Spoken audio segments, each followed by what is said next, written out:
তো বন্ধুরা, আজকের ক্লাসে আমরা ইংরেজি স্পিকিংয়ের জন্য আরও একটি খুব গুরুত্বপূর্ণ বিষয় ইয়েট টু এবং ইয়েট টু বি এর ব্যবহার শিখব।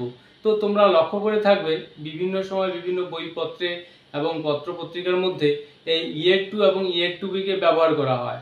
তো তোমাদের মধ্যে অনেকেরই হয়তো সঠিক ধারণা নেই যে ইয়েট টুটাকে অ্যাকচুয়ালি কোন অর্থে ব্যবহার করা হয় এবং ইয়েট টু বিকে কখন ব্যবহার করা হয়। তো আজকের এই ক্লাসে কয়েকটি সেন্টেন্সের মধ্য দিয়ে আমি তোমাদেরকে বিষয়টি বোঝানোর চেষ্টা করছি, তোমরা কেয়ারফুলি লক্ষ্য করবে। তো এখানে আমি কয়েকটি সেন্টেন্স লিখেছি।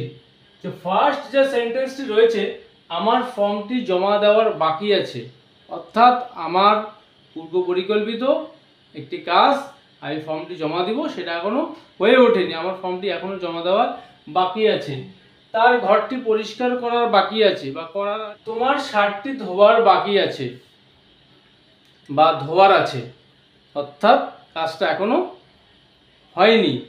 তো এই যে সেন্টেন্সগুলো, প্রত্যেকটা সেন্টেন্সই আমরা প্রেজেন্ট টেন্সে রয়েছে, এই সেন্টেন্সগুলো আমরা প্রেজেন্ট টেন্সে ব্যবহার করতে হবে। তো ইতিপূর্বে আমি একটি ক্লাসে তোমাদেরকে অ্যাম টু, ইজ টু এবং আর টু এর ব্যবহার শিখিয়েছি। সেখানে কতগুলো সেন্টেন্স তৈরি করা আমি শিখিয়েছি। আমাকে ফর্মটি জমা দিতে হবে, I am to submit the form, আমাকে ফর্মটি জমা দিতে হবে। তাকে ঘরটা পরিষ্কার করতে হবে, he is two clean the house. But এখানে সেন্টেন্সটির মধ্যে একটু পার্থক্য রয়েছে, যে সেন্টেন্সগুলো আমি বললাম। তো আমার ফর্মটি জমা দেওয়ার বাকি আছে, অর্থাৎ আমাকে ফর্মটি জমা দিতে হবে সেটা বললাম না, জমা তো দিতেই হবে, সেই কাজটা আমার পরিকল্পনার মধ্যে রয়েছে, আমার ফর্মটি জমা দেওয়ার বাকি আছে। তো আগে যেটা বললাম আমাকে জমা দিতে হবে, সো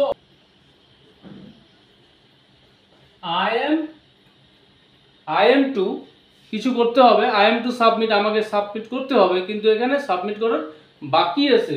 তো এক্ষেত্রে আমরা বলবো I am yet to submit the form. তো আমাকে ফর্মটি জমা দিতে হবে, ইংরেজি I am to submit the form, কিন্তু যখন সেন্টেন্সটা আমরা এভাবে বলবো আমার ফর্মটি জমা দেওয়ার বাকি আছে, সেক্ষেত্রে আমরা বলবো I am yet to submit the form. তাহলে এই জাতীয় সেন্টেন্স তৈরি করবার যে স্ট্রাকচার, শুরুতে সাবজেক্ট, তারপর অ্যামিজার নিয়ে আসতে হবে সাবজেক্ট অনুযায়ী, তারপরে ইয়েট টু, তারপর অবশ্যই ভার্বের মেইন ফর্ম ব্যবহার করব। তো নেক্সট সেন্টেন্সটি লক্ষ্য করো, তার ঘরটি পরিষ্কার করার বাকি আছে। তো এখানে সাবজেক্ট তার, অর্থাৎ সে, হি। তো এখানে আমরা বি ভার্ব ব্যবহার করব is. He is yet to clean, এখানে verb clean the room. He is yet to clean the room, তার এখনো ঘরটি পরিষ্কার করার বাকি আছে। নেক্সট সেন্টেন্সটি, তোমার শার্টটি ধোয়ার বাকি আছে। এখানে সাবজেক্ট তুমি, you are yet to wash the shirt, তোমার শার্টটি ধোয়ার বাকি আছে, you are yet to wash the shirt. তো লক্ষ্য করে দেখো, এখানে প্রত্যেকটি সেন্টেন্স আমি বললাম আমার ফর্মটি জমা দেওয়ার বাকি আছে, তার ঘরটি পরিষ্কার করবার বাকি আছে, প্রত্যেক ক্ষেত্রে এখানে একজন সাবজেক্ট রয়েছে, কর্তা রয়েছে, অর্থাৎ কাউকে কাজটা করতে হবে, কেউ করবে।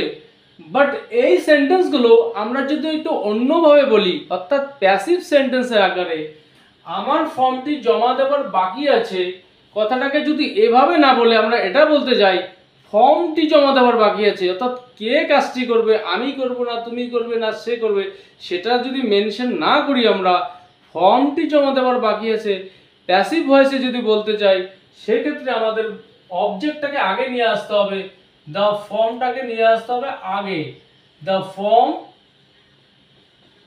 ইজ। সেক্ষেত্রে আমরা ব্যবহার করব ইয়েট টু বি, যেহেতু এখানে সেন্টেন্সটি প্যাসিভ ভয়েসে, so the form is yet to be, তারপর আমাদের নিয়ে আসতে হবে ভার্বের থার্ড ফর্ম। সো এখানে ভার্ব হচ্ছে সাবমিট, জমা দাও, তো সাবমিট ভার্বের আমরা থার্ড ফর্ম নিয়ে আসবো সাবমিটেড।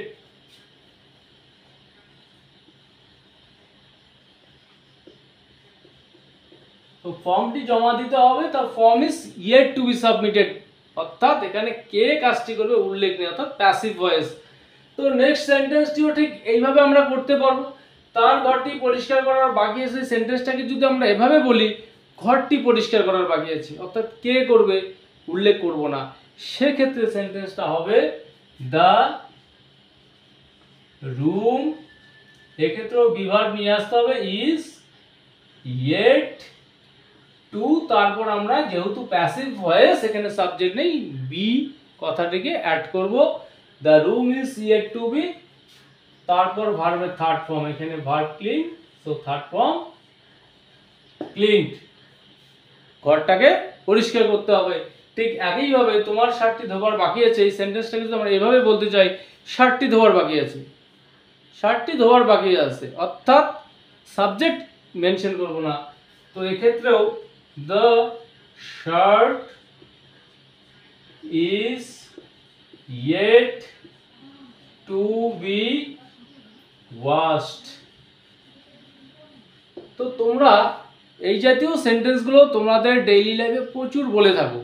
তো এই সেন্টেন্সগুলোকে ইংরেজিতে যখন আমরা বলবো ঠিক এই সেন্টেন্স স্ট্রাকচার অনুসারে আমরা তৈরি করব, অর্থাৎ সেন্টেন্সগুলোকে আমরা অ্যাক্টিভ ভয়েসে বলতে পারবো, এবং যে ক্ষেত্রে আমার যেরকম প্রয়োজন অর্থাৎ আমরা প্যাসিভ ভয়েসেও অ্যাপ্লাই করতে পারবো।